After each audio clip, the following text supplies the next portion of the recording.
I guess I'm just going to.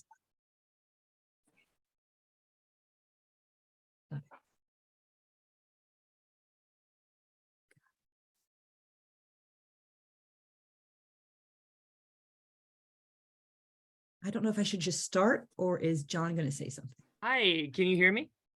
Yes. Welcome, welcome. We're so happy to have you. Thank you for joining us. I'm just saying this to everybody here. We had a few technical difficulties, so Jeremiah is going to be snip the beginning pieces. Don't worry about that. But welcome everyone. Happy Tuesday. No, I'm going to say it again because we can cut this off, right? Good morning, everyone, and good afternoon for everyone around the world that's watching this in different places. It is August 2nd. It is 1 p.m. or thereabout, and we are again embarking on this journey on the life of the Bab as he is now arriving in Tabriz.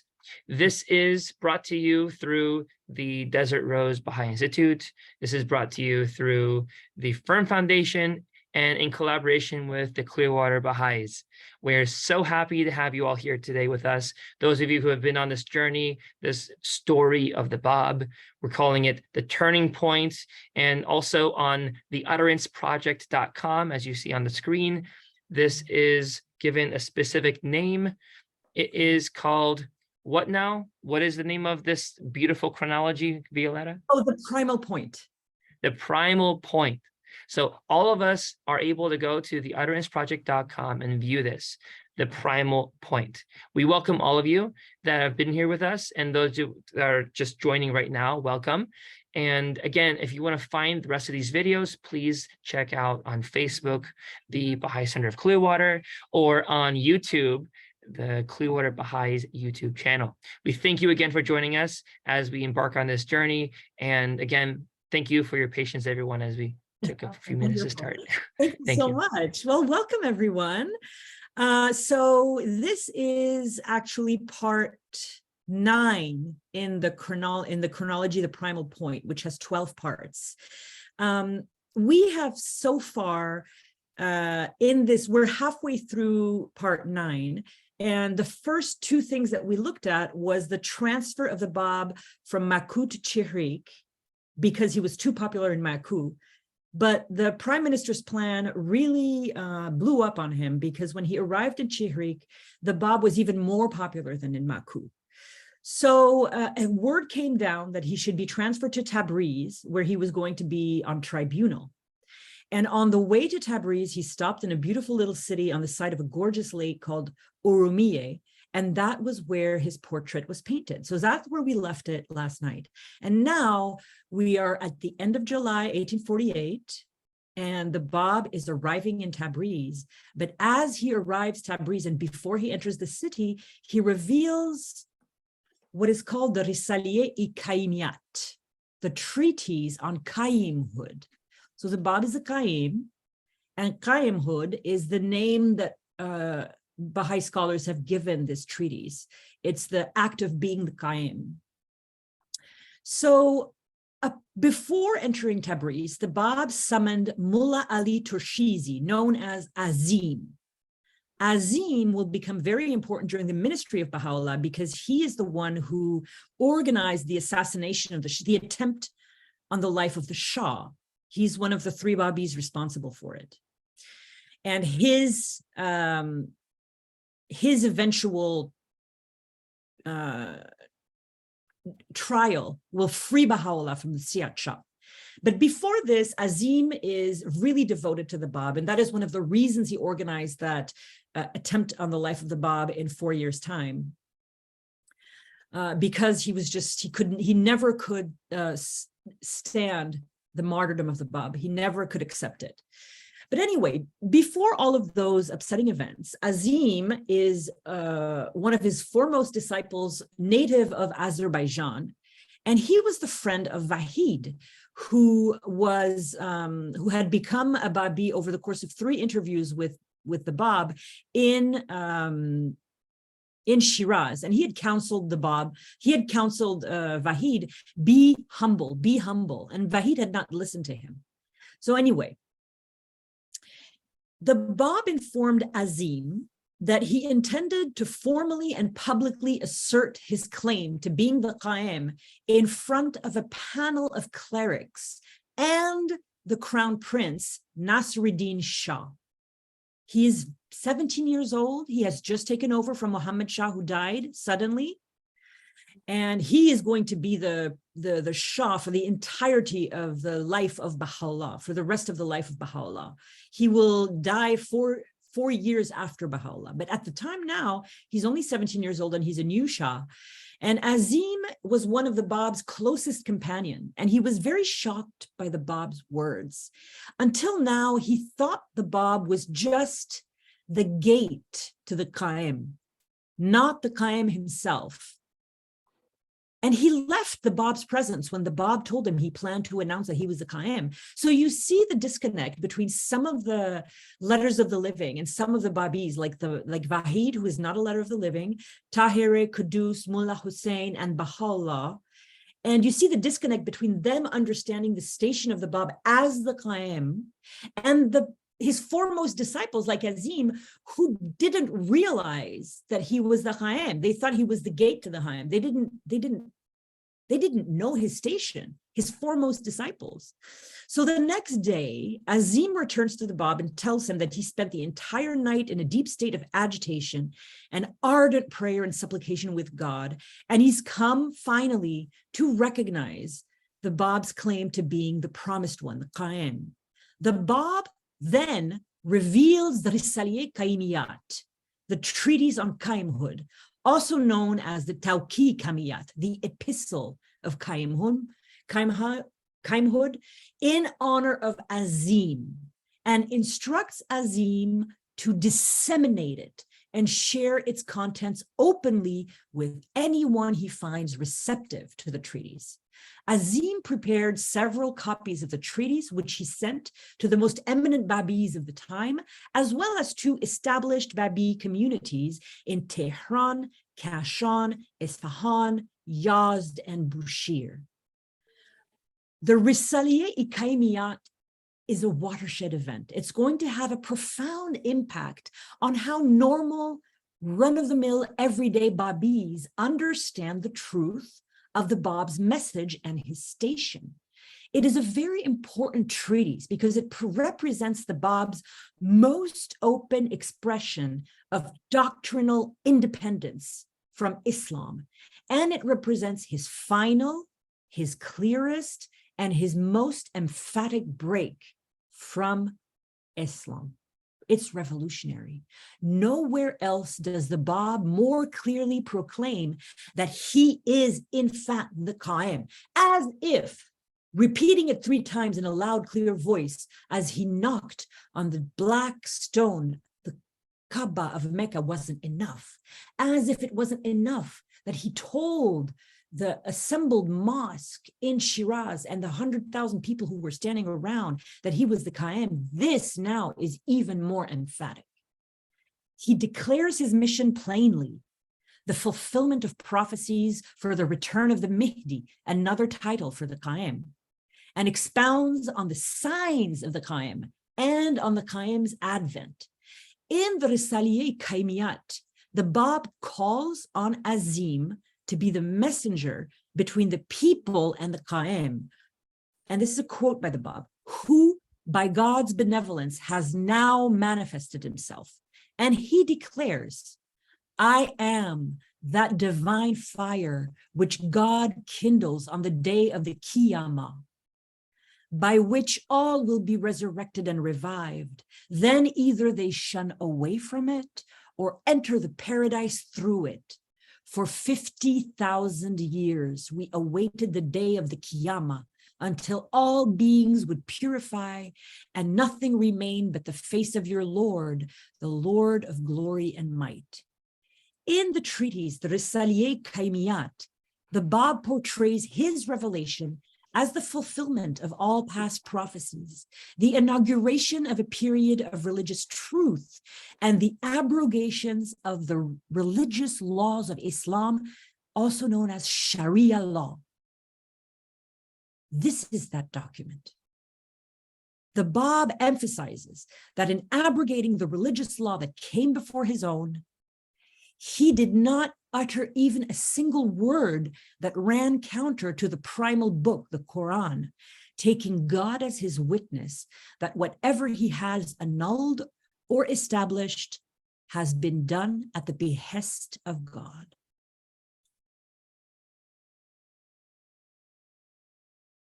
So immediately after revealing this very important treatise, at the end of July 1848, the Bab arrives in Tabriz. And this is a photograph, 19th, 20th century photograph of old Tabriz.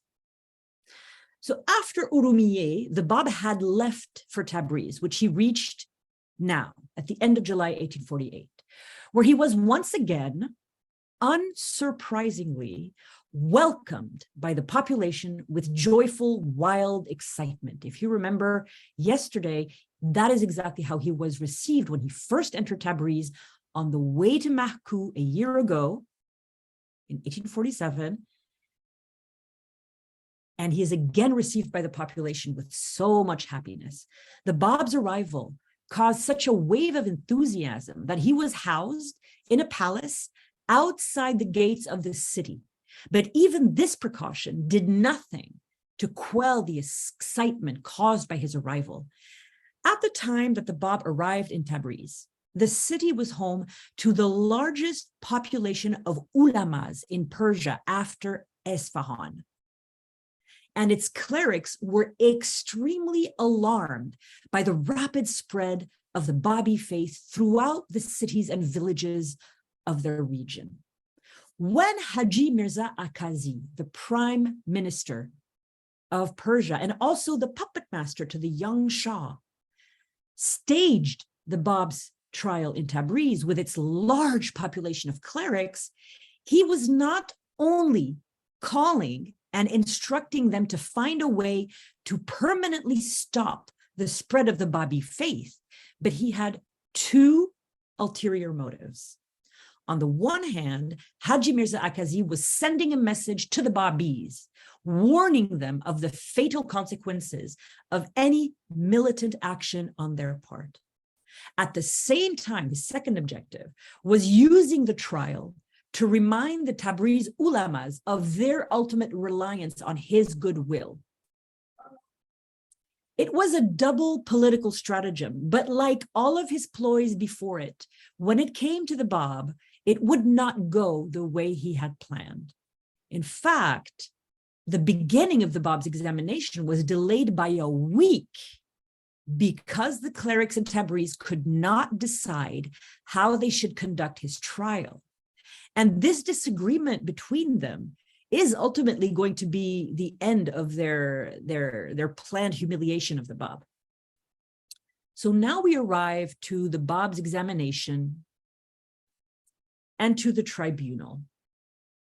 Now, Nasiruddin Shah is the child in the photograph at the center, and he is with Mirza Abul Kazim, the Qayyúm Makan, on his right, and Haji Mirza Akazi, the prime minister, on his left.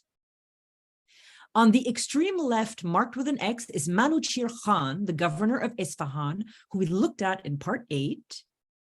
And except for Manuchir Khan, the types of people presented in this 19th century painting are exactly the types of people that would have been present at the Bab's examination in Tabriz.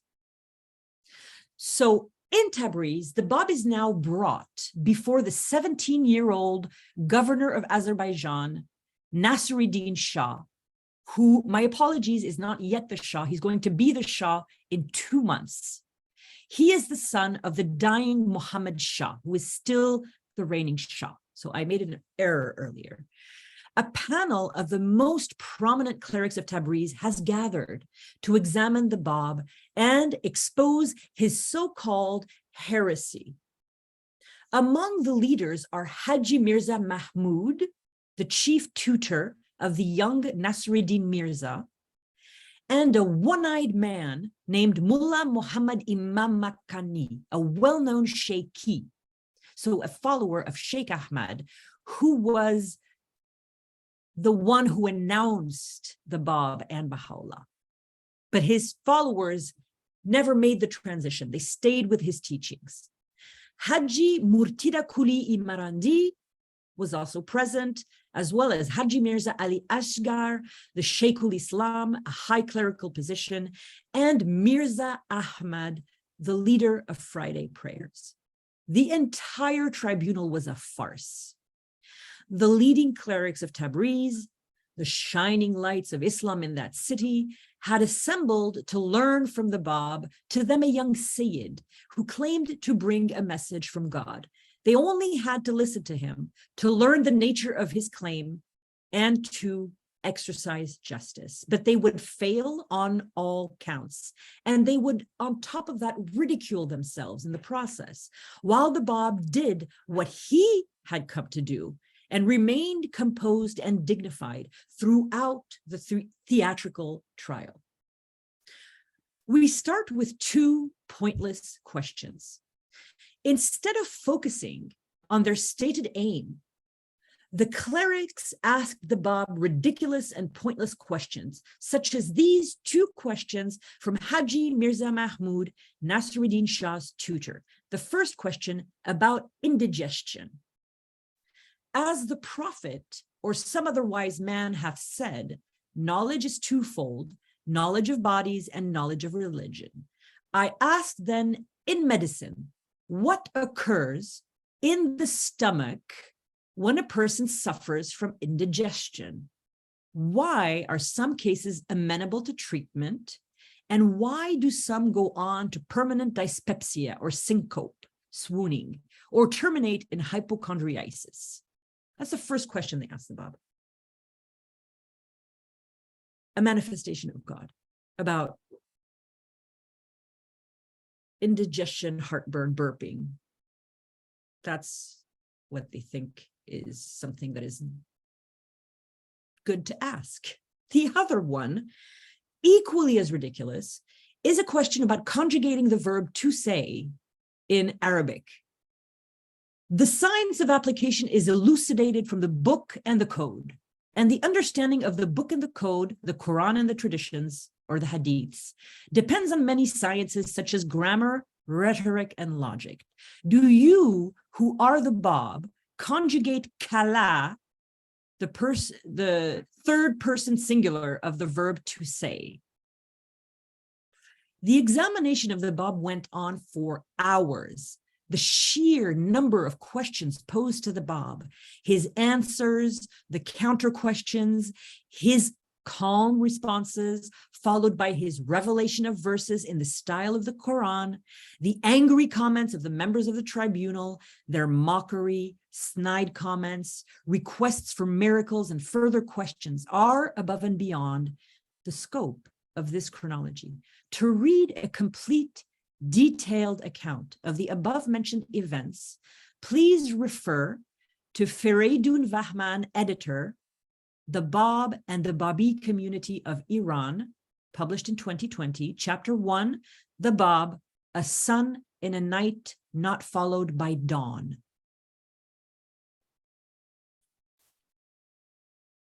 Now, the proclamation of the Bab and his torture. The climax of the examination, I am that person whose appearance ye have waited 1,000 years. And this image is the Namaz Khani of the Sheikhul Islam, the head of the Muslim court in Tabriz, where the Bab was interrogated. The courtyard in front is where the Bab will soon be tortured. The climax of the Bab's examination of Tabriz was when he stated his claim clearly for all the assembled divines to hear. I am that person for whose appearance ye have awaited 1,000 years. Haji Mirza Mahmud replied, that is to say, you are the Mahdi, the Lord of religion? Yes. The same person or generically in person? What is your name and what are the names of your father and mother? Where is your birthplace and how old are you? The Bab replied to all the questions, and Haji Mirza Mahmud arrogantly replied, The name of the Lord of religion is Muhammad. His father was named Hassan and his mother Narjis. His birthplace was Suraman Ra, and his age is more than 1,000 years. There is the most complete variance. And besides, I did not send you. The Bab responded immediately, do you claim to be God? It was in the course of this examination that the Bab reached the climax of his entire ministry by presenting a dramatic, unqualified, formal declaration of his prophetic mission. I am the promised one. I am the one whose name you have for 1,000 years invoked, at whose mention you have risen, whose advent you have longed to witness, and the hour of whose revelation you have prayed God to hasten. Verily I say, it is incumbent upon the peoples of both the East and the West to obey my word and to pledge allegiance to my person.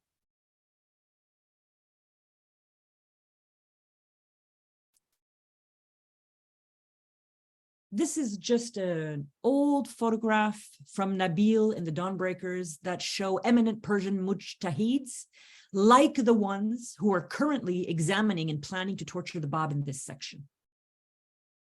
The rudest and most insolent cleric at the Bab's mock trial was Mulla Muhammad Mamakani. Mulla Muhammad Mamakani. He is the one-eyed man.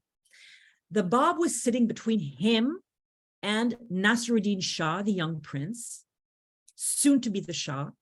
When the Bab affirmed he was the Qayyúm, Mulla Muhammad lashed out in anger and insulted him. You wretched and immature lad of Shiraz, you have already convulsed and subverted Iraq. Do you wish now to arouse like a turmoil in Azerbaijan? The Bab's answer to his outburst was a calm statement of fact. Your Honor, I have not come hither of my own accord. I have been summoned to this place. This drove Mullah Muhammad crazy, and he shouted back at the Bab even more disdainfully, hold your peace, you perverse and contemptible follower of Satan. The Bab calmly replied, Your Honor, I maintain what I have already declared.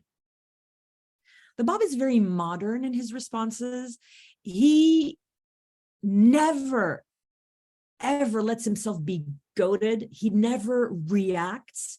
He always speaks from a position of calm and serenity and strength. And the Bab never repeats himself. He always says, it's very economical. Like the statements of I'm the promised one you've waited for 1,000 years is different from I am the promised one. And then when he said his piece and people keep haranguing him and just goading him, he just says, I have said. So what that means to me, as someone who imagines myself in the audience, is you must hang on to every word he says, because he's not going to repeat himself. And this is where the Bab's dignity is, to me, most extraordinary, is in these moments when he's being attacked constantly. And he is the only one who acts in a dignified manner. And in fact, more than dignified, he is like a king speaking to his subjects. And those ulamas and those clerics are scrambling to try to humiliate him, but they are humiliating themselves by asking stupid questions and asking him to repeat himself, and then he just won't play that game, you know? So it's an extraordinary situation. Yeah, so this is a collage of some of the people that we have seen so far. You have a mufti who's an Islamic jurist. You have an ulama who's a scholar, the very definition of a Muslim divine. Ulamas are the guardians, transmitters, and interpreters of Islamic law and doctrine. You have the Sheikhul Islam, who we have seen earlier in this part, who is an outstanding jurist and scholar, so like above the ulamas and above a mufti. And then you have mullahs, who is sort of like ulamas, but they are not transmitters of Islamic law. They are Muslim clergy, mosque leaders, and people who have a higher education in Islamic theology. Haji Mirza Mahmud then challenged the Bab. The claim which you have advanced is a stupendous one. It must needs be supported by the most incontrovertible evidence. The Bab replied, his own word is the most convincing evidence of the truth of the mission of the Prophet of God. And then he quoted a verse from the Quran to this effect. Is it not enough for them that we have sent down to thee the book? Haji Mirza Mahmud continues undeterred with another ridiculous request. Describe orally, if you speak the truth, the proceedings of this gathering in a language that will resemble the phraseology of the verses of the Quran, so that the Wali-i-Ahd, the Crown Prince Nasruddin Mirza, and the assembled divines may bear witness to the truth of your claim. The Bab had only just started answering when Mulla Muhammad interrupted him disrespectfully. This self-appointed Qayyúm of ours, at the very heart of this address, betrayed his ignorance of the most rudimentary rules of grammar. The Bab, unperturbed, replied, the Quran in itself in no wise accords with the rules and conventions current amongst men. The word of God can never be subject to the limitations of his creatures. Nay, the rules and canons which men have adopted have been deduced from the text of the word of God and are based upon it. These men have, in the very text of that holy book, discovered no less than 300 instances of grammatical error, such as the one you now criticize. Inasmuch as it was the word of God, they had no other alternative except to resign themselves at his will. Now, this issue of grammar may seem strange to us as English speakers, but for Arabic speakers, you know, it's such rich language with such a complicated grammar that you study grammar as an adult into your 30s. That's not something you do in English. That just shows you the difference in the wealth of the language. I mean, it is a language that God has decided to speak in. And when God decides to bend grammar, then you just say, okay. You don't go and nitpick the Quran, and you don't go and you nitpick the Bab, and that's the Bab's point. Mulla Muhammad turned a deaf ear to the Bab, and another divine interrupted with an absurd question about the tense of a verb. These people are dense. But the Bab indulged their childish, nonsensical questions for long enough.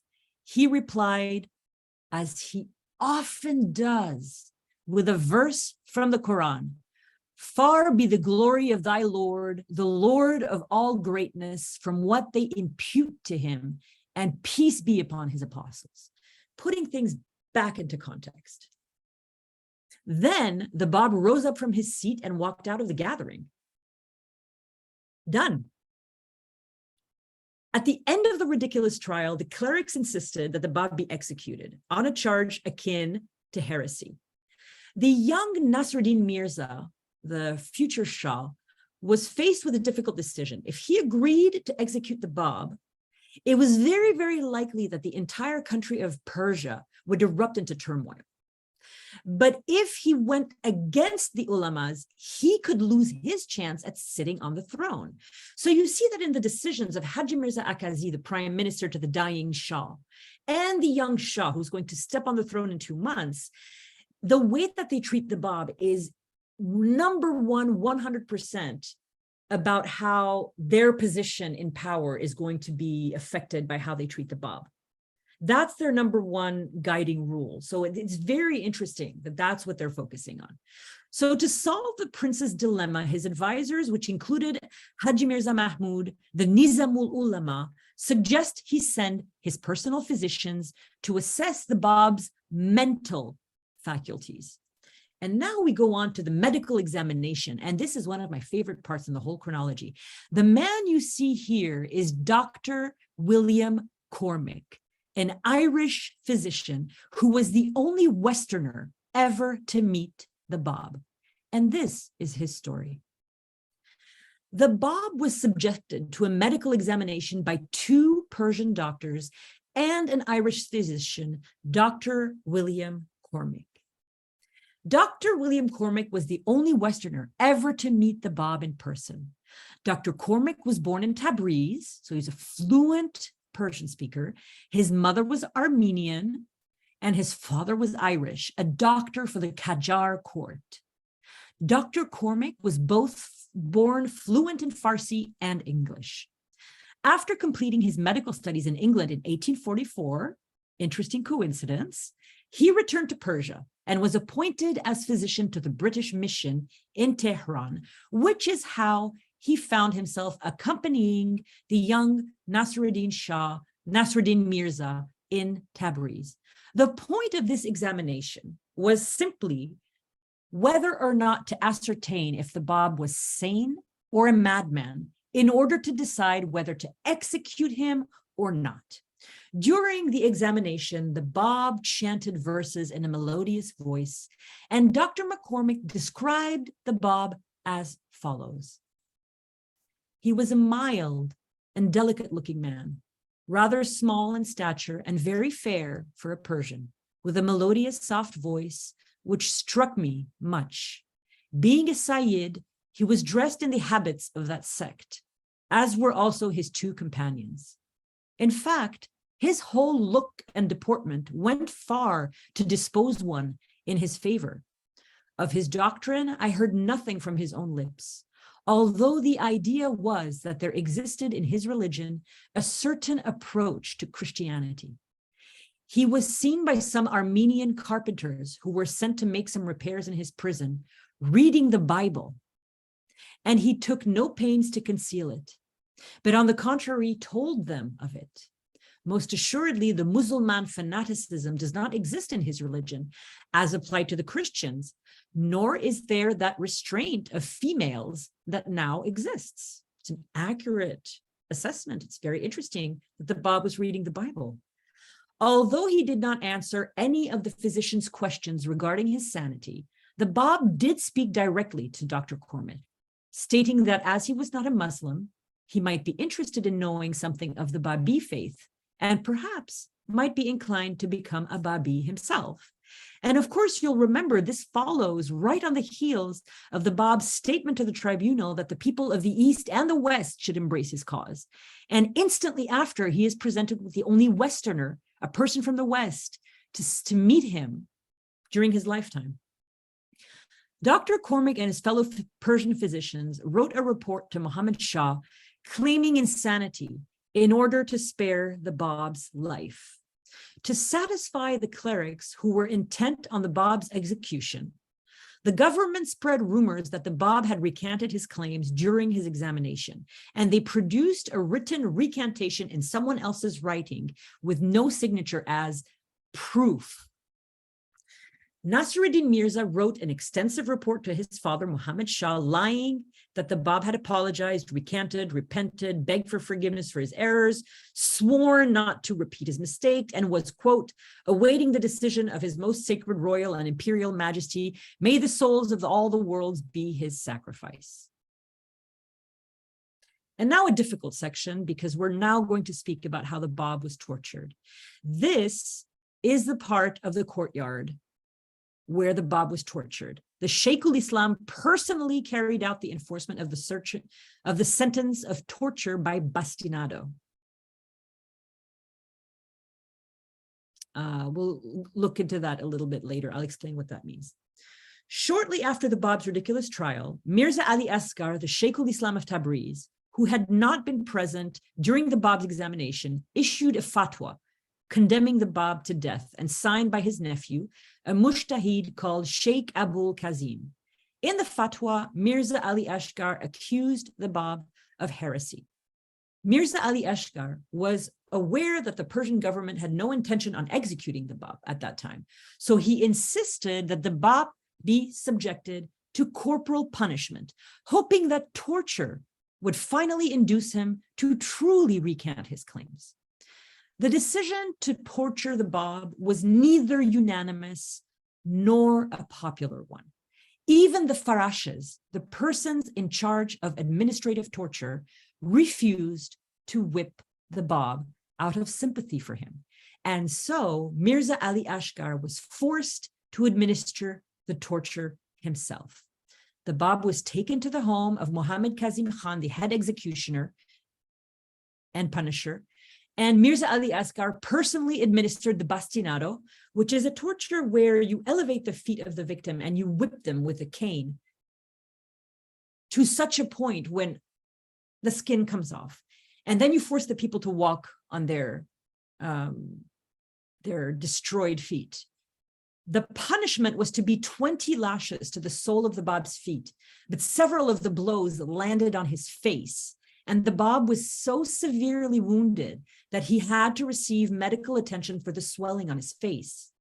Instead of the Persian doctors, the Bab requested the presence of the English physician, Dr. William Cormack, stating that he treated the Bab for several days, for which the Bab was thankful. The men were always under heavy watch, which made any further conversation between them completely impossible.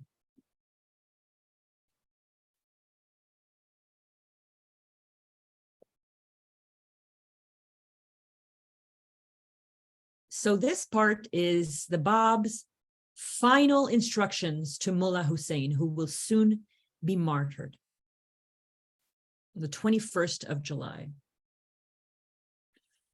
So this is a picture of the top of the Mosque of Gawar Shad in Mashhad, which showed the pulpit from which Mullah Husayn preached on a visit to Mashhad 3 years prior.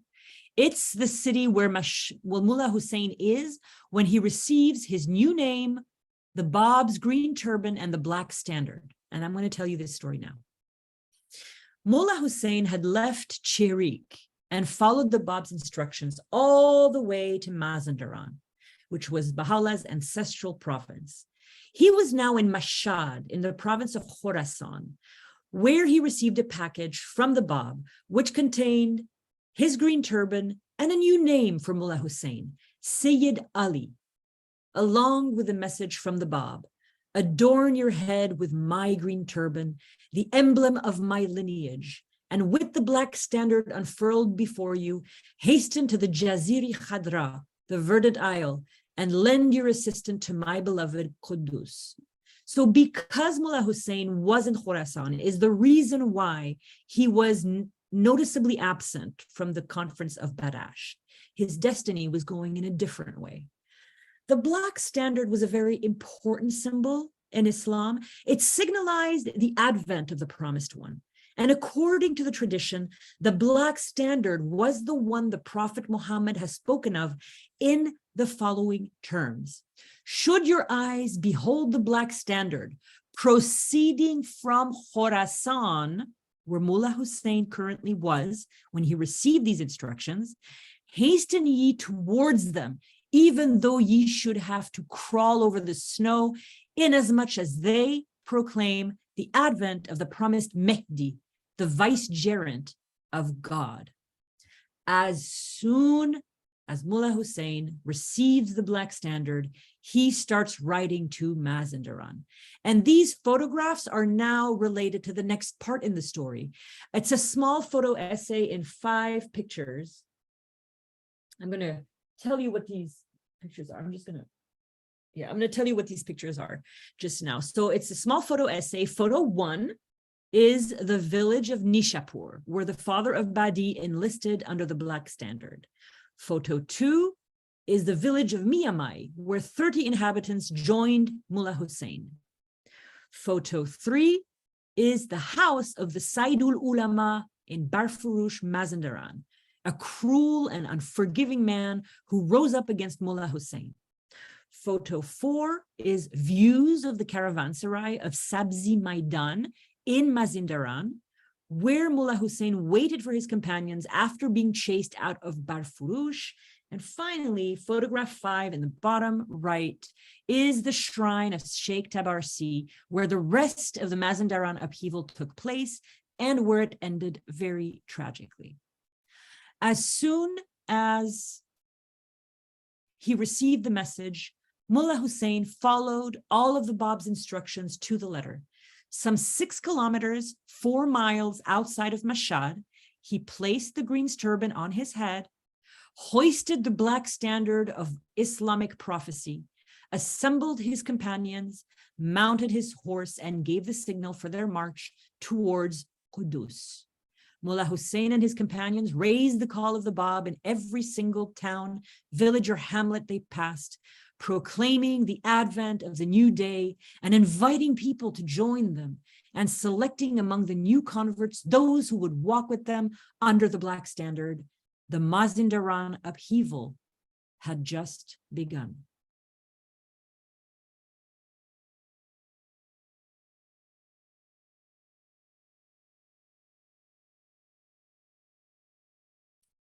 So we have finished part 9. And I think, let's see, part 9, part 10, part 11. I think we're going to get started on part 10, maybe the first half of part 10, because part 10 is quite long and it takes place in Chihrik. And it's all of the aftermath of the tribunal that we just saw. So I think I'm going to just do that. Let me just pick the screen share. And in the meantime, I would be very happy to answer any questions you may have.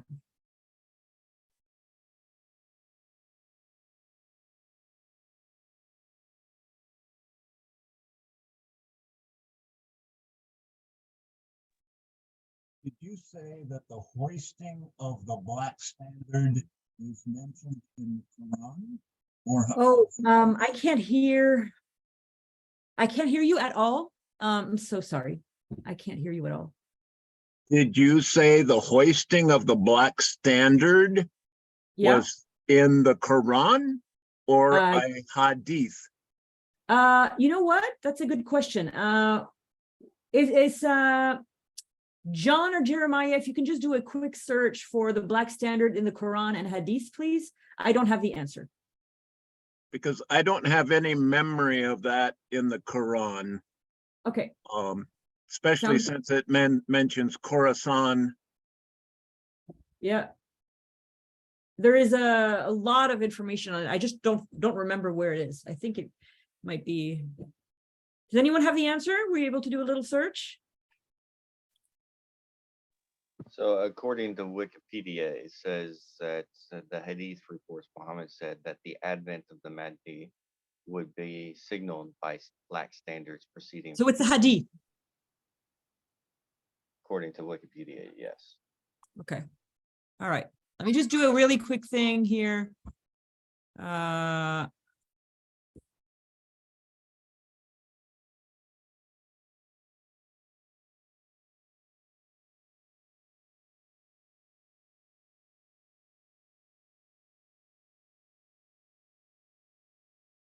Okay, let me just look real quick. I have a website I go to for the Quran, and I'm just gonna look at one thing here.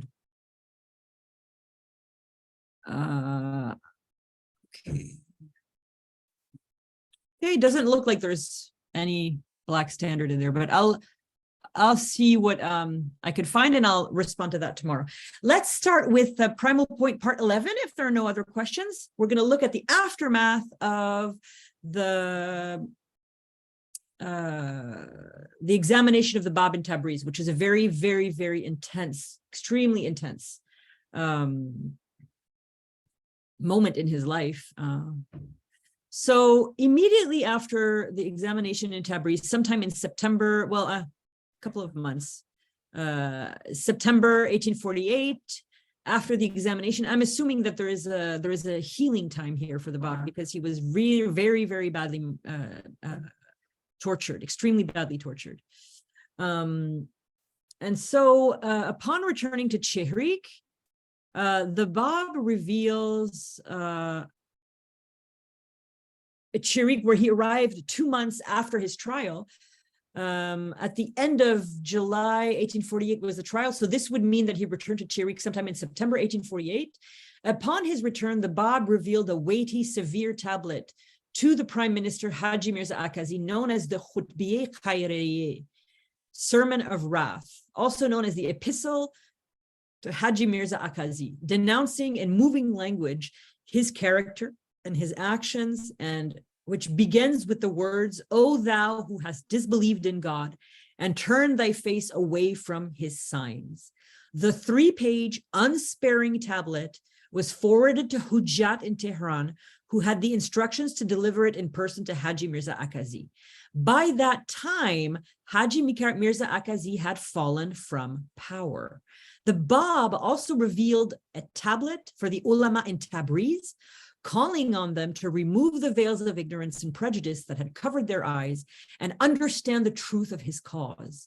In that tablet, the Bab reminded the clerics that his faith had done nothing but grow from its inception, and that nothing would ever halt its progress. And he reminded them that every criticism they raised against the Babi religion was applicable to Islam, and that rejecting it was tantamount to rejecting Islam. So this is another example of the Bab treating everyone who's in power, all the religious leaders, the fallen prime minister of Iran, with admonition, and his stance is a stance of a king always. And that is something that is innate to manifestations of God, because whenever Baha'u'lláh would be in prison or in chains, and whenever he was asked to speak, he would always speak like a king. And that level of authority is something that I've only ever seen in Baha'u'lláh and the Bab. You know, they can be in chains, they can be in rags, they can be just beaten, they can be insulted, and they never respond in any other way than in majestic, dignified, calm, and just extraordinary. It's just so humbling. This is a painting of Haji Mirza Akazi before his fall. He is the one that the Bab wrote this tablet to.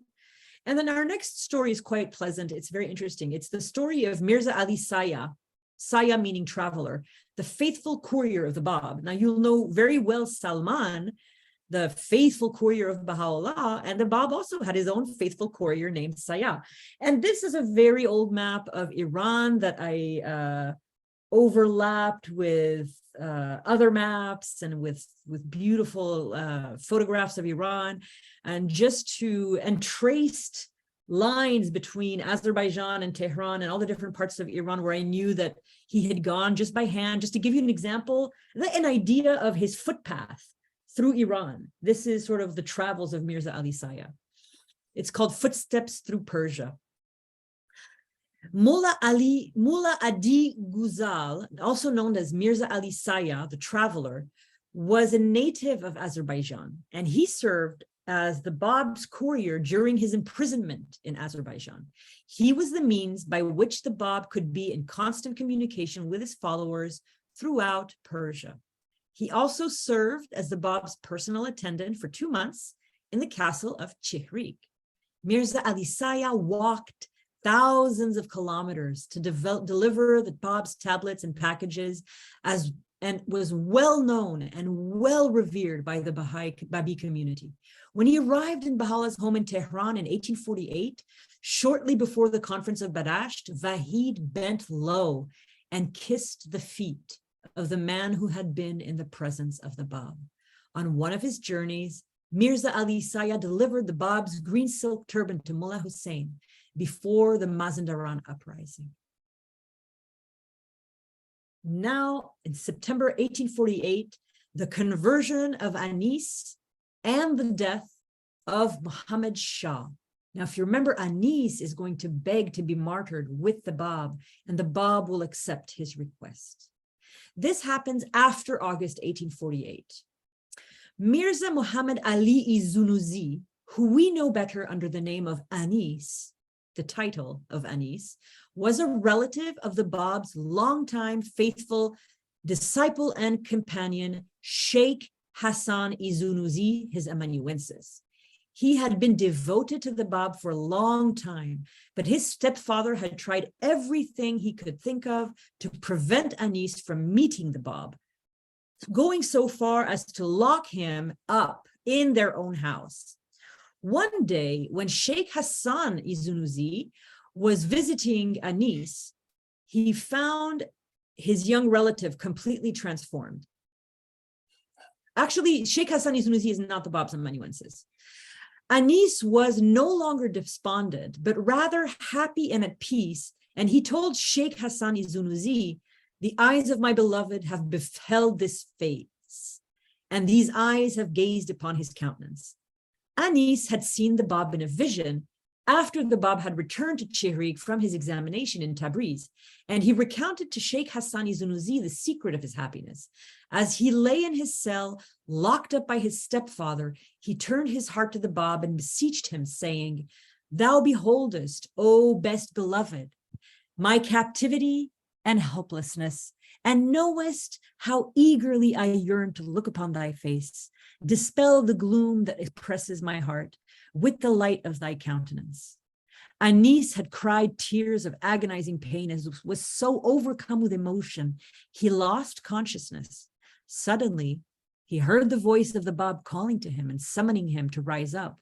Anis saw the majesty of the Bab's countenance standing before him, smiling as he spoke these words, looking into Anis's eyes, who rushed forward and threw himself at the Bab's feet.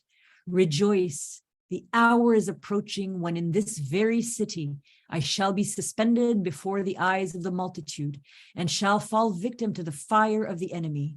I shall choose no one except you to share with me the cup of martyrdom.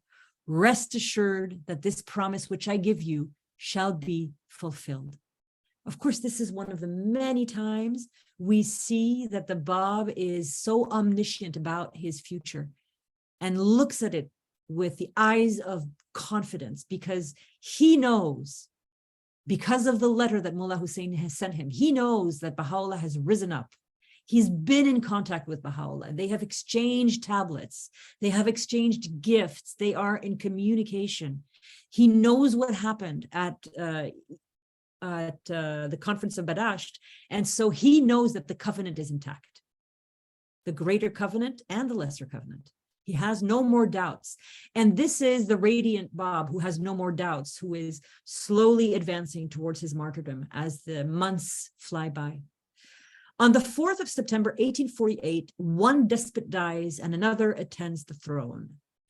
On the left, you see Muhammad Shah, who just died on the 4th of September. And on the right, it's a picture of a young Nasiruddin Shah, the 17-year-old Shah of Persia.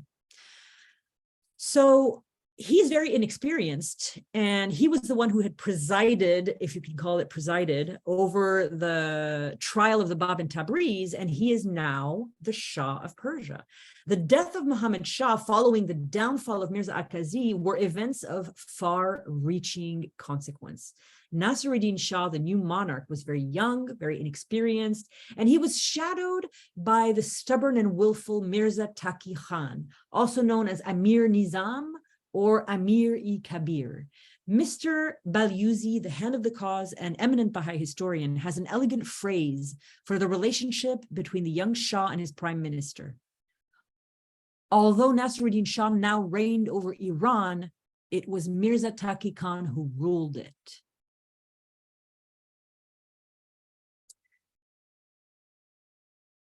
Now we come to a very important tablet revealed by the Bab, the tablet to Mulla Baqir. That is how it's known. During his incarceration in Chihrik, sometime between April 1848 and July 1850, when he is martyred, the Bab revealed a tablet in honor of Mulla Baqir, the 13th letter of the living, which we saw in part 5. He is an extraordinary hand of the cause. He is the letter of the living. He is the only letter of the living to have become a Baha'i in the course of the ministry of Baha'u'lláh. And he was the oldest and only living letter of the living when he passed away in Istanbul. And I dearly, dearly love him.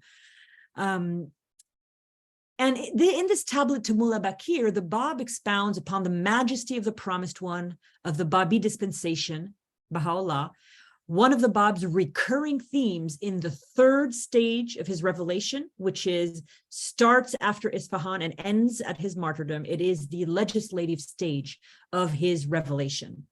In this tablet, the tablet to Mulla Baqir, 13th letter of the living, the Bab discusses the appropriate method to employ in approaching his claim and revelation, and emphasizes that the promised one should be recognized by himself. And this is a quote from this tablet. Beware, beware, lest in the days of his revelation, the Vahid of the Bayan shut thee not out as by a veil from him, inasmuch as this Vahid is but a creature in his sight. And beware, beware, that the words sent down in the Bayan shut thee not out as by a veil from him, inasmuch as these are his own words in his former manifestation. It's very complicated because the Bab is saying that even though he revealed the Bayan, the Baha'u'lláh also revealed the Bayan as the Bab. In a way, I'm not very good with theology, but this is a very important statement. He is the Son of Truth, the face of unity, the countenance of lordship, the inmost reality of divinity, and the self of eternity. Another statement of note in the Bab's tablet to Mulla Baqir are clear instructions he gives regarding the verses to be recited before one can mention the name of the promised one, and a precise prophecy he gives the letters of the living regarding the appearance of Baha'u'lláh in the year 8 and by the beginning of the year 9. Count the numerical values of the letters of affirmation, including the tashdid of the letter lam, that haply thou mayest in 8 years, in the day of his revelation, attain unto his presence. The most important aspect of the Bab's tablet to Mulla Baqir, however, lies in the fact that it can be considered as the eminent Dr. Nader Saidi, author of the Gate of the Heart. Gate of the Heart, Understanding the Writings of the Bab, professor of Baha'i Studies at University of California, Los Angeles, states the tablet to Mulla Baqir can be considered as the mystical and theological will and testament of the Bab. Boom. That is so important. The Bab spoke about the importance of this tablet in clear terms in a tablet he wrote to someone else, Ahmad-i Azghandi. I have revealed a book on the exaltation of his mention. Ye must all possess it, for God hath not revealed any tablet more glorious than that. How can one be considered among those who eagerly await the day of his revelation if ye fail to possess a copy thereof? There were no photocopy machines at the time. To possess a copy would be to copy it from the original, or a hand copy of the original, or a hand copy of a hand copy of the original. That's the only way that this gets transmitted. And these are hours and hours of people recopying the words of the Bab faithfully and them penetrating their hearts. In answer to Mulla Baqir and Vahid's questions regarding the advent of him whom God shall make manifest, the Bab speaks of their mutual stations, Baha'u'llah's and his station.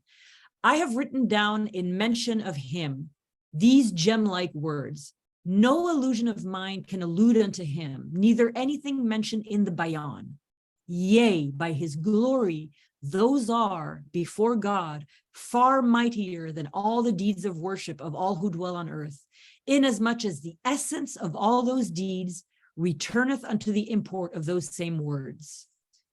Therefore, recognize thou him whom God shall make manifest by the same testimony which thou had recognized God. For exalted and glorified is he above the power of any of his creatures to reveal him, except himself, or the description of any of his creature. I myself am but the first servant to believe in him and in his signs, and to partake of the sweet savors of his words and the first fruits of his paradise of his knowledge. I myself am but the first servant to believe in him and in his signs, and to partake the sweet savors of his words, from the first fruits of the paradise of his knowledge. I may be not understanding this correctly, but I believe that the Bab is saying that he is the first Baha'i. Yes or no?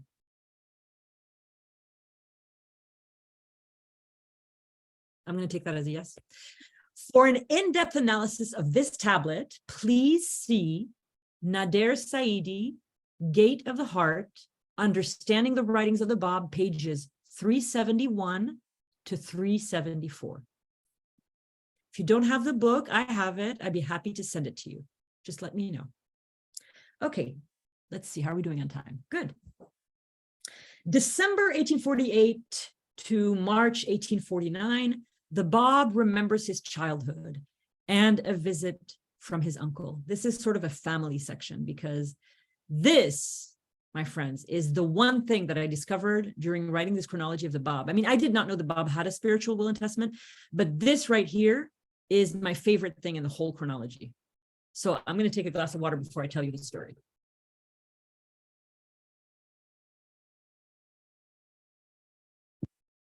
So sometime between December 1848 and January 1949, we know exactly when it was revealed. The Bab revealed something that very few people know about who have not read Dr. Nader Saidi's book. It's called well, I don't know if it's even that in the, I'm sorry. Friends, this is actually from a paper Dr. Nader Saidi wrote. This is not in Gate of the Heart. If you want to read this paper, I will send you the link. Just send me a little email. It's an extraordinary discovery. It's a book that it only exists at the Baha'i World Center, and it's called the Kitab Sidua, the Book of 30 Prayers. These are titles that Nader Saidi gave this collection, this compilation of 30 prayers. It's a new discovery among the writings of the Bab. It is a book that is around 300, 400 pages that comprises of 30 prayers. And what these prayers have that is very special is that the Bab reveals a prayer for each year of his life. For his first birthday, his second birthday, his third birthday, all the way up to his 30th birthday in January 1849, according to the Muslim calendar. And that is when he finishes the book on his 30th birthday. So he revealed it in Shihrik in the span of 30 days between December 1848 and January 1849. And the Bab dedicated each prayer to 1 year of his life. And therefore, it constitutes, in the words of Dr. Nader Saidi, a spiritual autobiography of the Bab, as the overarching theme of the Kitab Sidua is communion with God. So it's almost like the Bab wrote his spiritual autobiography in the form of 30 prayers, 1 prayer for each year of his life. In this compilation of prayers, the Bab repeatedly asks blessings in his childhood for he who raised me, his servant from childhood, who had begun his life at the age of 5 as a slave from Ethiopia, Haji Mubarak, a black man, whom the Bab loved to the last moment of his life and remembered repeatedly in the Kitab Sidua. In one of the prayers that we saw in part 1, the Bab asks blessings for him because he built him a bow and arrow to play with when he was 7 years old. And it's deeply, deeply, deeply obvious in prayer number 7. Now, the 300-page book is not translated, obviously. The article, if you want to receive it, will be sort of an expansion on everything I'm speaking about here with more quotes from the book, but it's not the whole book. Send down then upon me, this is prayer number 7 for his 7th year.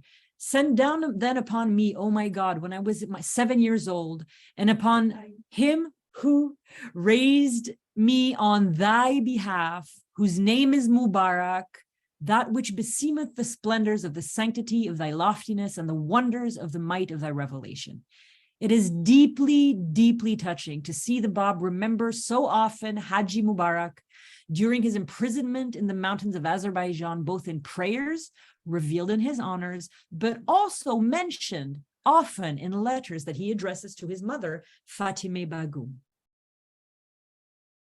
Now, this is another beautiful vignette. Around the 30th of March, 1849, Haji Mirza Sayyid Ali, the Bab's maternal uncle and his guardian in his childhood after he was orphaned, he visits the Bab in Chihrik. The distance between Shiraz and Chihrik is 1,445 kilometers or 900 miles. During the last months of the Bab's life, he received the visit of his beloved and faithful uncle, Haji Mirza Sayyid Ali. 2 years after they last saw each other in Shiraz, Haji Mirza Sayyid Ali could no longer bear the separation from his beloved nephew, and he had settled his accounts, closed his books, and traveled to Azerbaijan. I just want to pause and let you know that this is incredible that he closed his books and settled his accounts, because that is something that the Bab did when he left Bushehr and went on pilgrimage, because he knew he wasn't coming back to Bushehr. He is going to be martyred in Tehran after he leaves the Bab. So because he settled his accounts, it's almost like divine inspiration to set all his affairs before he goes to see his uncle, his nephew, so far away at the northwestern end of the Persian Empire.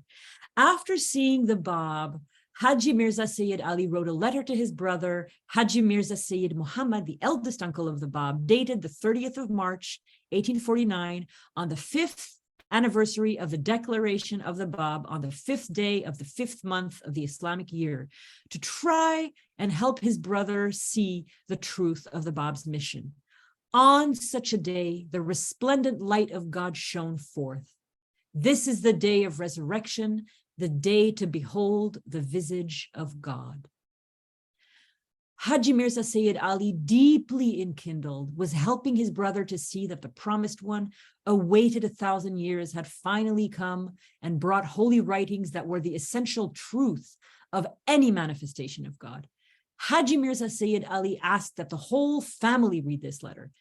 For the Bab also, this visit must have brought him so much joy, as Haji Mirza Sayyid Ali had been his protector since early childhood, and the only one with his wife to believe in him and his family. Beyond that, the bond between uncle and nephew transcended blood, as Haji Mirza Haidar Ali would never waver in his belief in the Bab until his own martyrdom.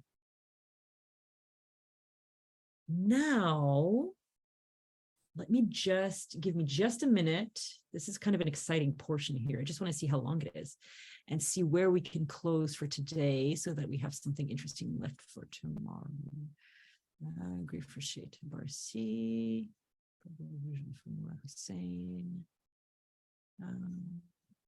Okay. All right. I know where we're going to stop.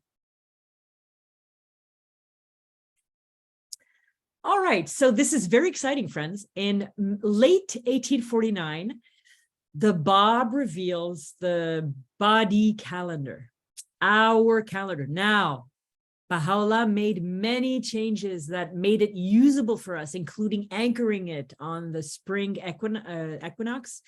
But the Badi calendar, there's a lot of things that I did not know about it. So let's begin. In the last few months of the Bab's life, the Bab instituted a new calendar for the Baha'i dispensation, which he called the Badi Wondrous Calendar, which is the calendar all Baha'is use today to mark the passing of time and celebrate feasts and holy days.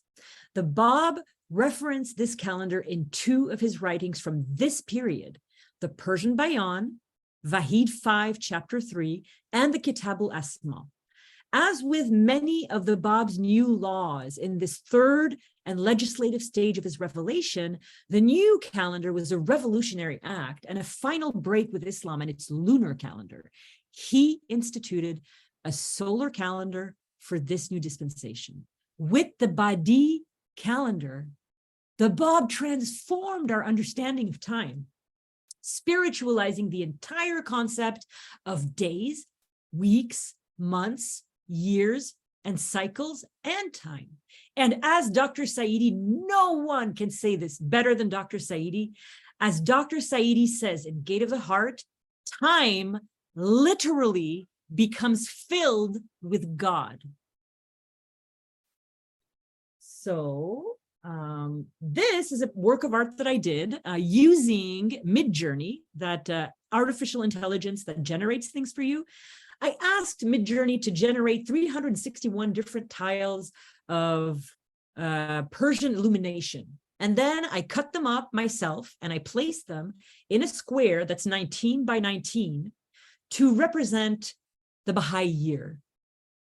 The perfect Baha'i year, the most perfect division of time that exists of 19 days of 19 months. Because if we were to try to do 12 months of 30, 31, 27, or 28 days, we wouldn't have a perfect square. So the Bab organized time symbolically in his calendar. The 19 months of 19 days equal 361 days, equals the number of the numerical value of the phrase all things, kullu shay. Kullu shay in the Abjad numbering system, which attributes a number to each Arabic letter. If you add all the Arabic letters and their numerical values, kullu shay equals 361. 361 equals the Badi calendar. In the Kitabul Asma, the Bab lays out the characteristics of the Badi calendar, saying that it is composed of 19 wahids of 19 gates for a total of 361 gates. 19 wahids, 19 months of 19 gates, 19 days, a total of 361 days. With this numerical perfection, the Bab intended for all things traversing this perfect calendar of 19 months of 19 days in a single year, that they were traverse all 19 stages of the letters of unity. It's very theological. You know this is not my strong suit. But I'm going to try and do a good job and explain to you something that blew me away, that the 4 opening words of the Persian Bayan are bis, and going from right to left, because that's how Arabic is written, Bism Illah al-Amna al-Aqdas. So the entire underlying spiritual structure of the calendar is so spiritually profound and deeply intricate that the 19 months of the Badi calendar correspond to the 4 words of the opening phrase of the Persian Bayan. All of this is in Nader Saidi. So, Bism, which is in English means in the name of, is 3 letters in Arabic. B-S-M, B-S-M. Allah is God. It's 4 words in Arabic. Allah. Al-Amna, the most exalted, is 6 letters in Arabic. Al-Amna. And Al-Aqdas, the 4th word of the opening of the Persian Bayan, is the most holy, which is 6 letters in Arabic. Al-Aqdas. So you have the first word, which is 3 letters, Bism, Allah, 4 letters. The third word, Al-Amna, is 6 letters, and the last word, Al-Aqdas, is 6 letters. Now, the first portion of the Badi calendar is the first 3 months, because one letter for each month. So BSM is the first 3 months, Baha, splendor, Jalal, glory, and Jamal, beauty. This unit is the first unit. It's called the fire of God in the calendar. The next unit is the air of eternity. It is the second word in the Persian Bayan, which is Allah, which is God. It's 4 letters. It's the next 4 months. Azamat, grandeur, Nur, light, Rahmat, mercy, and Kalimat, word. The third unit of the Badi calendar is the water of divine unity. It's the 3rd word that begins the Persian Bayan. It's Al-Amna, which is 6 letters, and it's the next 6 months. Our month currently, Kamal, perfection, which is the name of my father, who you can see on the screen. Asma, names. Izzat, might. Mashiat, will. Ilm, knowledge. And Kudrat, power. The last unit of the Badi calendar is the sacred realm of the earth. It corresponds to the 4th opening word of the Persian Bayan, Al-Aqdas, which is 6 letters, and encompasses the last 6 months of the Badi calendar. Call, speech, Masail, questions, Sharaf, honor, Sultan, sovereignty, Mulk, dominion, and Allah, loftiness. I'm very happy to send you this poster, which you can print if you want. You just let me know. You can also download it from the, it's high def on the chronology, so you can also download it from there. So the Bab intended for these 4 divisions, the fire of God, the air of eternity, the water of divine unity, the sacred realm of the earth. The Bab intended for these 4 divisions of the calendar that are drawn from the first 4 words of the Persian Bayan to represent what Dr. Saidi says, the 4 layers of the divine covenant, the 4 words of divine praise, and the 4 creative names of God. That's what the Badi calendar is based on. In the rest of the calendar, spirituality elevates absolutely everything. Each detail of the calendar is imbued with meaning. Each of the 19 months that we just read is a name of God, a name of an attribute of God. Each of the 19 days within that month bear the same consecutive name as the months. So the first day of every month is Baha, the second day of every month is Jalal. The first month is Baha, the second month is Jalal, the third month is Jamal, the last month is Allah, and the last day of Allah is Allah, right? Now, there are 4 or 5 intercalary days that are left over, and these are called the Ayam-e-Ha, the days of Ha. They precede the fast. And you should also know that every day of the week also has a name.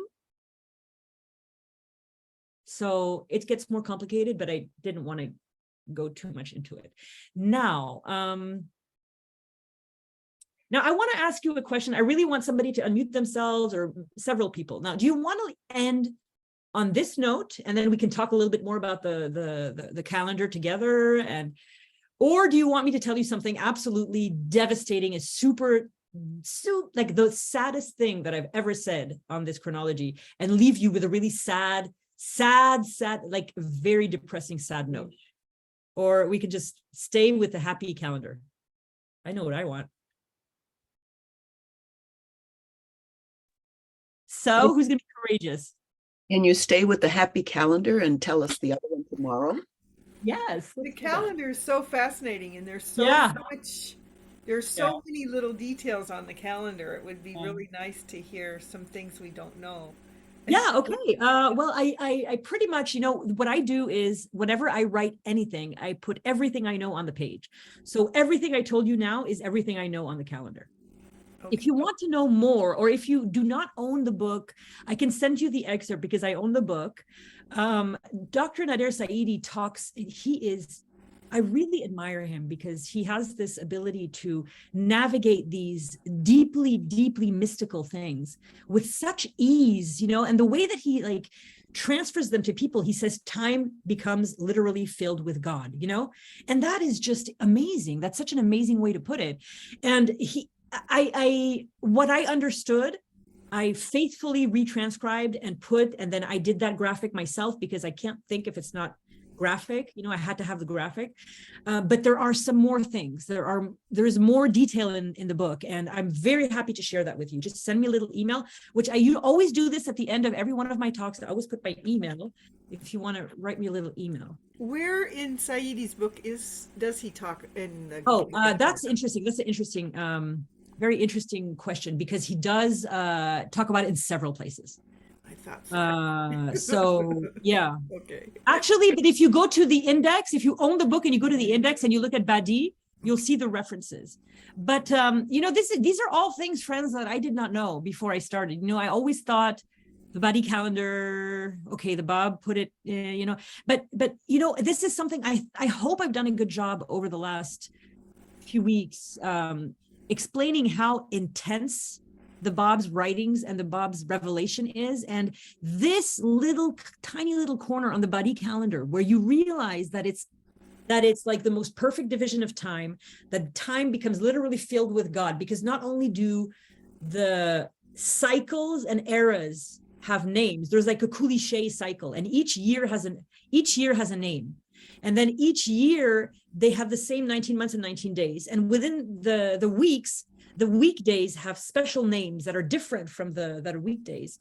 And then within the month, each day has its own name. So each day can be like Allah, and it can be also the name of the week, like Istiklal. It can be Istiklal Allah in the month of Kamal, and the year has a name, but also the place that the month is in the year, whether it's in the first, second, third, or fourth unit, it can be Bismillah, so it's like it has a different unit. And of course, these names, the heir of eternity, they have Persian names for them.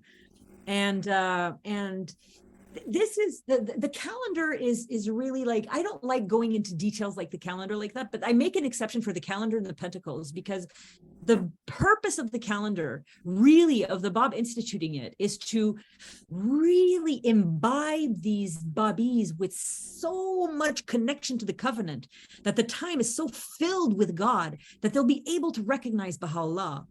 And then now we are living this calendar that Baha'u'lláh made accessible to us by mentioning the spring equinox, but everything, there is not a single little piece of time that we can live through that isn't touched by the Bab with his own hands, like he gave the date, names of the days, names of the weeks, names of the months, names of the years, names of the portions of the years, names of the eras, names of the cycles. And it's just like a way for us to live through time as we age and be surrounded by the covenant in our own calendar, in a way, like the covenant is always there. It's like the obligatory prayer, the calendar serves that function as well, of holding us. It holds us. It doesn't let anything escape except these 4 or 5 days of joy, and whatever escapes is just a spiritual period,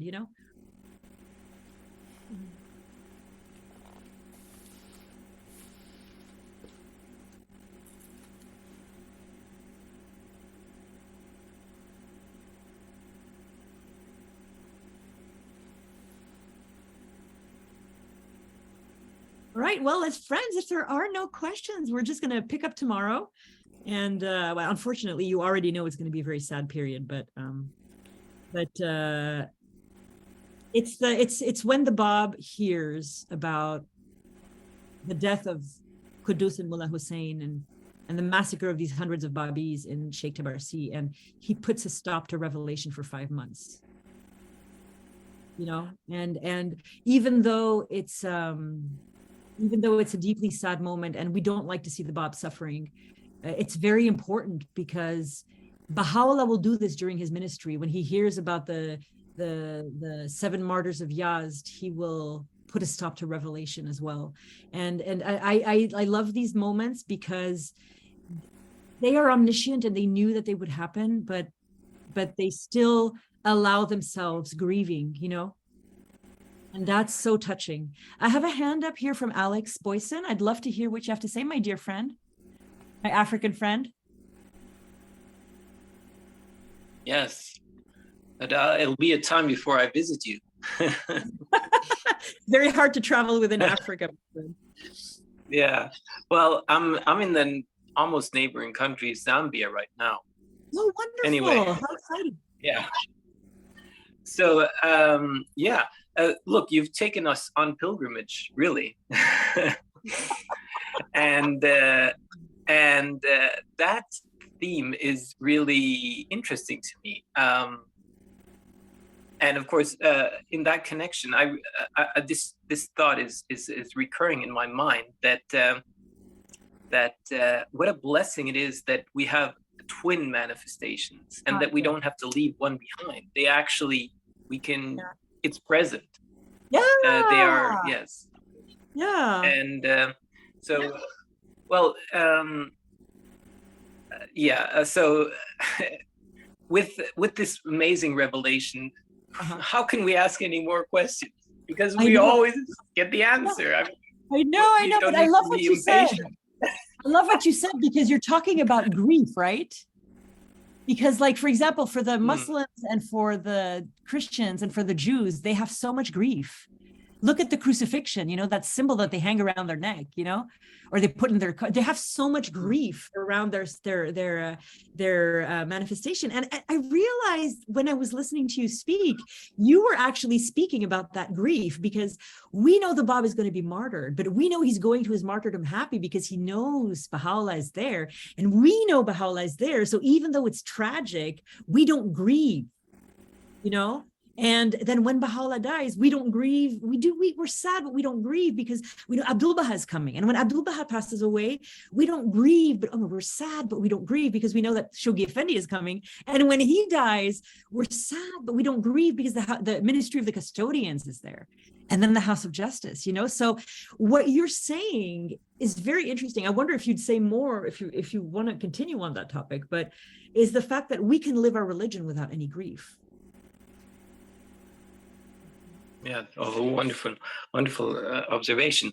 And of course, now I'm just on Zoom here, and every like 5 minutes it cuts off for 30 seconds or a minute, and then I have to.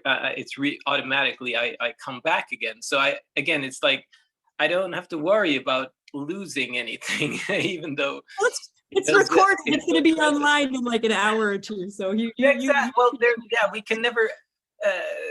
God will never be indebted to us for in his revelation. It's so complete that we kind of are dumbfounded and So with this chronology is that, and anything you look at in detail, even a small period of time, if you focus on that, you can just uncover so many things, Yeah.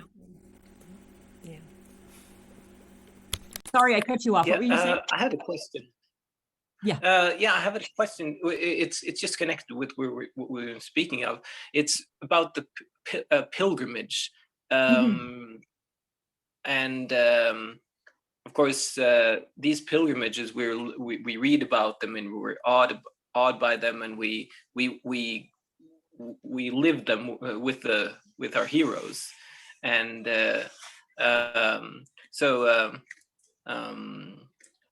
it's. Does the Bab enjoin pilgrimage in any sense that Baha'u'lláh did, or it's a question for it.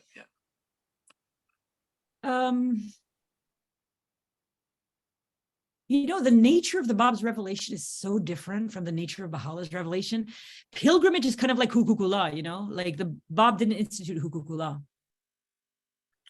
And pilgrimage is for me like a mashriqul asgar, like huququllah. It's one of those things that's going to last 500,000 years. The Bab was very concerned with breaking with the past and preparing for the future, And so I can see in the selections from the writings of the Bab, let me just share my screen here so you guys can see what I'm seeing.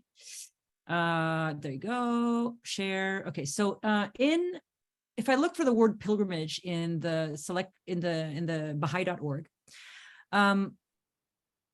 he talks about how pilgrimage people, 70,000 people do pilgrimage. Hence, all these people who at this time go on pilgrimage do not do so with true understanding. That's one mention. 1,270 years have elapsed since the declaration of Muhammad, who himself the founder of the house, went on pilgrimage. The only person who recognized him and performed pilgrimage with him so that's another historical reference. And so he's only really, this is interesting because we don't have everything translated, right? We have excerpts from the Bayan translated, but the 3 excerpts that we read right here are historical references to pilgrimage and how people do not know what they're doing on pilgrimage, So the Bab is, and these are all the Persian Bayan, the Persian Bayan. These are all from the legislative phase of his ministry. So he is speaking about pilgrimage one of the things that really the Bab cared about so much was the significance between the words, the significance behind the words, And so for him, he would have been a pilgrim in Mecca and Medina, and he would have seen people who didn't know what they were doing and didn't know why they were there and didn't understand fully what this pilgrimage was. Real pilgrimage is going to be redefined by Baha'u'lláh. For example, in question number 29, an inquiry has been made about the pilgrimage. Answer: by pilgrimage to the sacred house, which is enjoined upon men, is intended both the most great house in Baghdad and the house of the primal point in Shiraz. That's it. That's what pilgrimage is. We cannot do that right now, so we have a different pilgrimage. Pilgrimage to either of these houses sufficeth.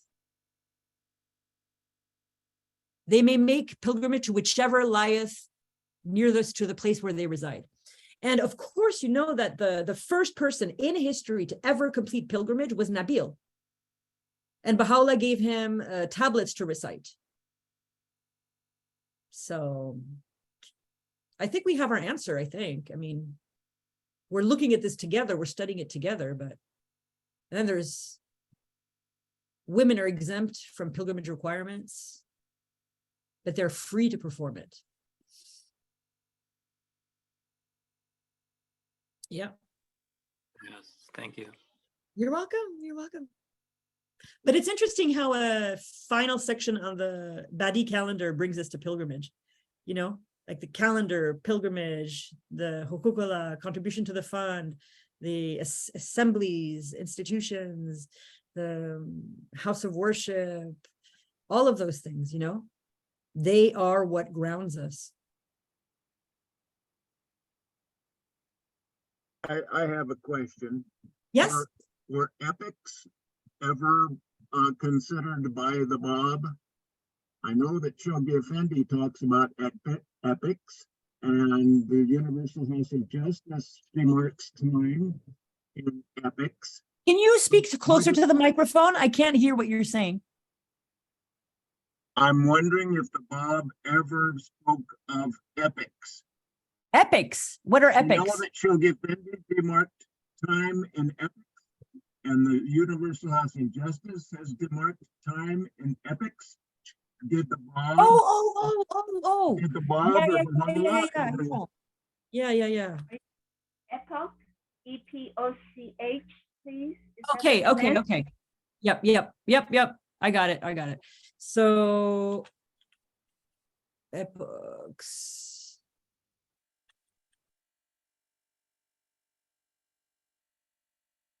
Aha. Okay, great.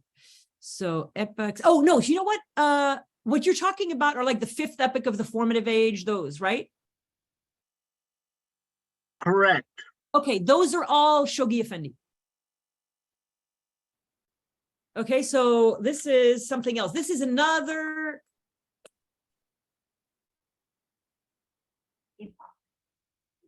Okay, so epochs of the formative age. There you go. So the epochs of the formative age. In disclosing the panoramic vision of the unfoldment of the dispensation of Baha'u'lláh, Shoghi Effendi refers to three major evolutionary stages through which the faith must pass. The apostolic or heroic age, 1844 to 1921, associated with the central faith, figures of the faith. The formative or transitional age, 1921 to ... the hallmark of which is the rise and establishment of the administrative order based on the execution of the provisions of Abdu'l-Baha's will and testament. And the golden age, which follows the formative or transitional age, which will represent the consummation of the most glorious dispensation. Close examination of the details of Baha'i history reveals that individual ages are comprised of a number of period inseparable parts of one integrated whole. In relationship to the heroic age, the Guardian, in a letter dated 5 June 1947, described the features. See, so this also, I mean, I'm going to put this actually, it'll save me an email. I'm going to put this in Zoom. This is actually all of the details you need to understand the epochs and how they come from Shoghi Effendi, because they come from the dispensation of Baha'u'lláh. So the dispensation of Baha'u'lláh, Shoghi Effendi dispensation of Baha'u'lláh. Baha'u'lláh was dispensation of Baha'u'lláh. When was it? The dispensation of Baha'u'lláh. Early in 1922. In 1934, just 13 years after the passing of Bahá'u'lláh, 1934, okay? So 1934, the Guardian organizes the different ages, and the ages and the epochs, the Guardian asserts that the apostolic age, more particularly with the passing of the well-beloved and historian sister, is the last survivor of glorious age. With regard to the termination of the first epoch of the formative age, Shoghi Effendi placed it between 1944 and 1946, okay? So Shoghi Effendi came up with the ages and with the epochs. So would these epochs be demarcations Yep. within the Badi calendar? Within the Badi calendar. No. No. They are a lecture of our history. They are a lecture of our history in evolutionary terms. You know, the first epoch, the second epoch, the first age is second age. But the Badi calendar is weeks, months, days, year, you know? It's like you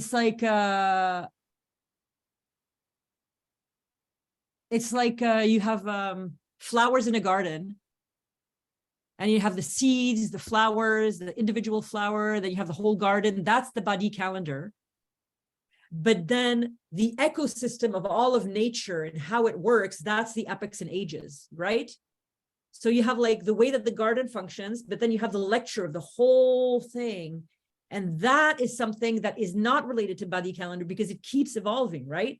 The Badi calendar never changes, ever, ever, ever, ever. The Kuli Shai of years is that way. The names of the years are done. The 361 years are done. They're done. There's Vahids of years and Kuli Shais of years, and then there's like portions of years and days. That never, ever, ever changes. That structure is the Badi calendar. But then the House of Justice will say, okay, we've entered the fourth epoch. Okay, we've entered the fifth epoch. Do you see how that's different from the Badi calendar? That's a lecture of us on the ground doing our job to advance the faith. That's what gets read by the House of Justice and says, friends, we're in the sixth epoch. Friends, we're in the end of the formative age. We are now in the golden age. You know, that's the House of Justice is going to tell us that.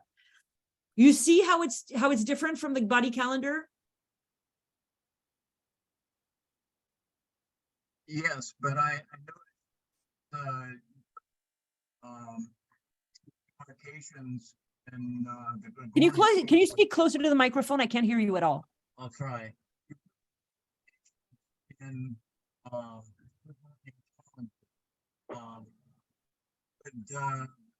I mean, future.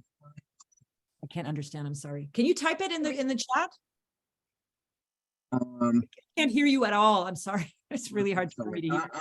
Never mind. Why don't you email me? Why don't you email me here? Okay. Email me. I sent you my email. Okay, guys, if that's it, maybe we can finish like 15 minutes early today. What do you think? Thank you. Thank you all. I'll see you tomorrow.